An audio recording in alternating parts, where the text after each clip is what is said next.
Today we're going to look at incident reports. Specifically, we're going to overview some of the writing expectations I have. I want you to have your Cornell notes out. Once again, the Cornell notes is where there is a line that divides the left from the right, and it's an organizational pattern I expect you to use. Incident reports. Incident reports are careful, concise, and unemotional writing. The unemotional writing can be hard because often when you see an incident, it evokes emotions in you. That's why you need to be careful in the incident report. Right now, I want you to pause this video perhaps and turn to a partner near you or to think to yourself, when, where, and how are incident reports used? These pictures show some examples of potential incident reports. An accident is always going to be an incident report, whether that's a car accident in the top left or a slip on the top middle. Perhaps you're going to have a police report, as the top right would say. Perhaps you've witnessed a fight. There's an incident report right there on the bottom left. And then let's take a look at the right bottom. Perhaps you've seen an animal abused or neglected, and you're going to report that. All of those are incident reports, and they require a certain tone and a certain type of writing. Good incident reports are accurate and specific. They're factual. Objective. That means you try to be fair. You don't try to take a side, and you don't try to declare judgment. They are clear, complete, concise, well organized, often by chronological order. They are grammatically correct, and they are light on abbreviations and jargon. You might want to pause this video while you jot those ideas down in your Cornell notes. Now, for the most part, you need to consider the rhetorical triangle that you have already been taught. There is always the person who is giving the incident report and the intended audience. That might be a police officer, it might be an insurance company, and there is a specific purpose, which is to convey information, again, in an unemotional way. You might want to consider right now looking at some incident reports. If you are in my class, there is a worksheet in Moodle. You might want to pause this video, go to that worksheet, read a few of the incident reports, and then come back. Incident reports are accurate and specific. I want you to note these two pictures. You want to be like the bottom right picture, not the top left. You want to be clear and crisp, and that means you must avoid being vague in your language. You should not say the patient had a high fever. What does a high fever mean? Do you have the same definition of high fever as I do? Rather, you should say the patient had a fever of 103.5 degrees Fahrenheit. That is clear. That is concise. In an incident report, you don't say, he hit the side of my car. Which side?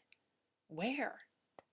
You'd rather say, he hit the left rear panel of my car. Now we all would know exactly what you were talking about.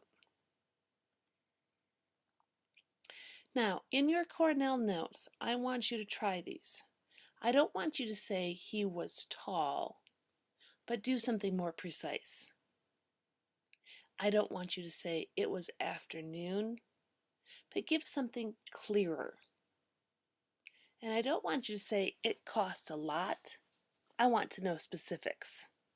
So in your Cornell notes that I will be checking, please take these 3 sentences and rewrite them to be better. You might want to pause the video while you do that.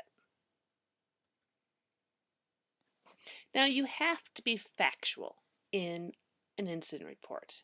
To the best of your knowledge, you have to report exactly what you've seen. Avoid making an inference. For instance, this is an inference. It's where you are trying to take a guess. We thought he was drunk. Instead, you would want to share facts. Blood tests confirmed he had a blood alcohol level twice the legal limit. Or you might say something that you saw. We saw him stagger. You need to do something that is a fact, not an inference. Here is another inference. She was angry. That might not be true. You might have misinterpreted it. Instead, say something factual. We saw her punch her hand into the wall. Try to stay within what you saw, what you observed, what you could measure. Try to stay factual. Now, I want you to identify the following in your Cornell notes. And again, I'm going to ask that you pause and complete this task. Identify, she was driving recklessly. Is that a fact or an inference? Write down your guess. The car skidded 20 feet before coming to a stop. Fact or inference? Extreme force was used to enter the house. Fact or inference? The cut required 7 stitches. Fact or inference? Let's check your answers. It should be inference, fact, inference, fact. The other thing you want to be in an incident report is objective. I want you to read these and try to figure out which one's the objective one. The objective one doesn't take a side. So, I'm going to read 3 different ones to you. Which one is the objective one? The one that doesn't attempt to take a side, the one that is least biased. Several witnesses report that the couple had been arguing because Mrs. Riley kept nagging her husband about being laid off. Mrs. Riley became so hostile that her husband momentarily lost control and slapped her in the face. Mrs. Riley claimed to be badly beaten, but she only had a little blood beneath her nose and a slightly red cheek. Is that objective to you, or do you think you might do better? Let's look at sample B. Numerous witnesses reported the couple had been fighting because Mr. Riley couldn't hold down a job. Mr. Riley slugged his wife in the face because he was furious that she brought up the subject. We found Mrs. Riley with severe injuries to the face, including a bloody nose and a badly swollen cheek. Is that objective? Do you think that's your best option? Or maybe let's go on one more. Several witnesses reported hearing the couple arguing about money. Mr. Riley allegedly hit his wife in the face during the argument. We found Mrs. Riley with a bloody nose and a swollen cheek. Do you believe that this one is the least biased? The most objective? Are you going to choose sample C, sample B, or sample A? In your Cornell notes, please write down your guess. Now that you've guessed, it is not sample A. Let's take a look at this.